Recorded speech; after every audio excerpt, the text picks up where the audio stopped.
Спасибо, Господи, дорогой Владыка, дорогие Всечестной Отец Архимандрит, дорогие отцы, братья и сестры.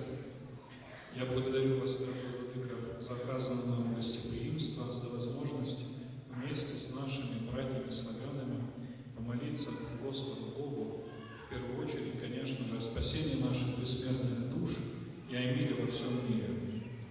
Hvala puno, dragi Vladiko, i hvala Otcu Arhimandritu i sveštenstvu koje se ovdje sabralo.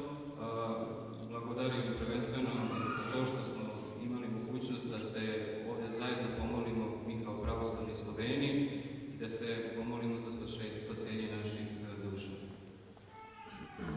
Ровно 100 лет назад волна огромных гонений на христианство прокатилась по всему православному миру. Prije tačno 100 godina veliki talas gonjenja na pravoslavnu crkvu se raširio i rasprostranio po celom svetu.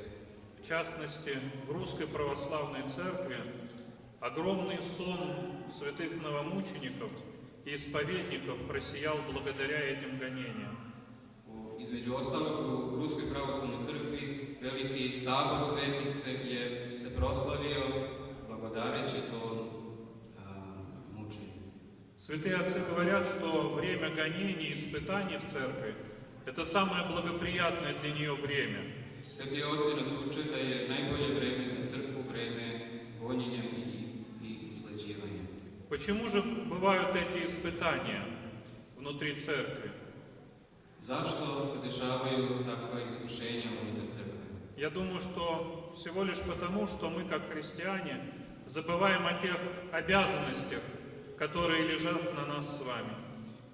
Iskreno mislim da je to iz razloga što mi kao hrišćani zaboravljamo na svoje obaveze koje na nama počivaju kao pravoslavni hrišćani.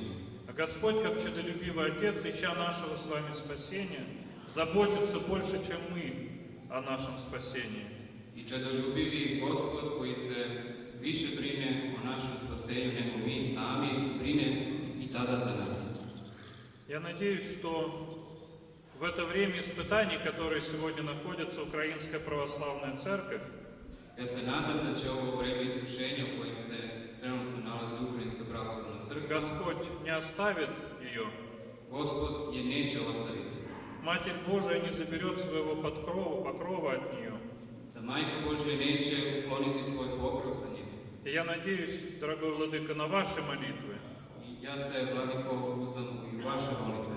И прошу вас, дорогие братья и сестры, которые не понаслышке знают, что такое испытание, молиться сегодня об украинской земле. I molim vas, pravoslavni hrišćani, koji ne samo po vlastinama znate šta je to iskušenje ili muka, nego znate iz iskustva da se molite za Ukrajinsku pravoslavnu crkvu. Чтобы Господь, видя нашу любовь, которая будет царить в нашем сердце посредством этой молитвы, Da Gospod, videći našu ljubav koja će carovati u našim srcima posredstvom te molitve, сказал всем нам, что мы являемся Его ученики. i da bi On rekao svima nama da smo mi njegovi, prepoznao nas kao svoje učenike.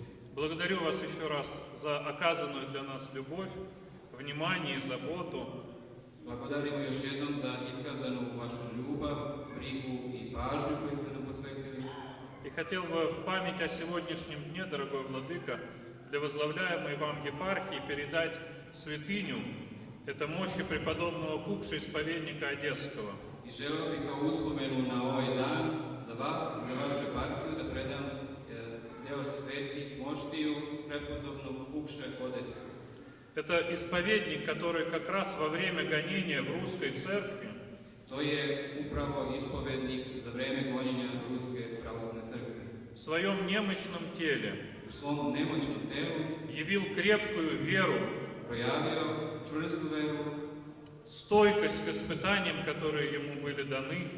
nepokolebivost u iskušenjima koje su И сегодня он является для нас всех с вами примером, I danas je on za sve nas primjer как мы должны исповедовать своего Бога. kako treba da ispovedamo svog Boga. Учение Святой Церкви говорит нам, что на том месте, на коем почивают мощи угодника Божия, или частица от Его святых мощей, то Святой невидимое на этом месте пребывает своим Духом.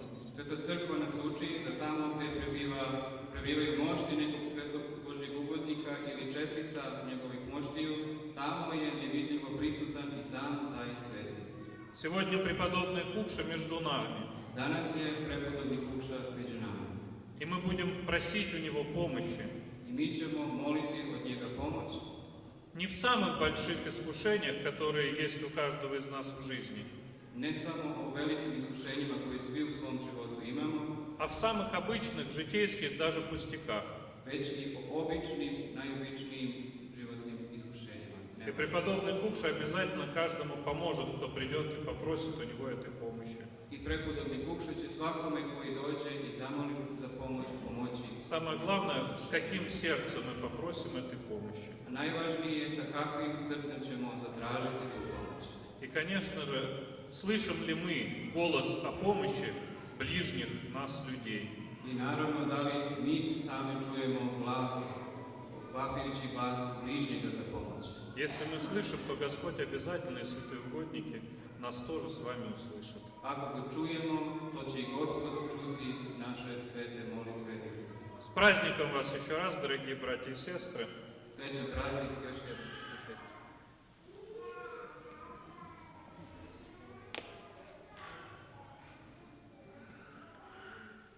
Это частица мощей преподобного Кукши, которая будет храниться в вашей епархии и которая будет покрывать им своими молитвами каждого приходящего к нему. Ovo je čestica svetih moštiju prepodobnog Kukše koja će se od sada čuvati u vašoj eparhiji i preko koje će sve prepodobni pomagati svakome koji se njemu moli. А вас, Владыка, прошу принять на память о нашей сегодняшней молитве эту панагию Божией Матери, утоли моя печали. У каждого из нас есть печали свои. Царица Небесная, она каждого слышит и заступает. И, конечно же, в этом образе утоли моя печали избавит нас от этих скорби и печали. A vama lično, Vladiko, želeo bih da kao uspomenu na naše zajedničko služenje poklonimo ovu fanagiju na kojoj je izobražen lik Bogorodice, utoli moju pečal, jer svi mi imamo neku vrstu pečali u svom životu.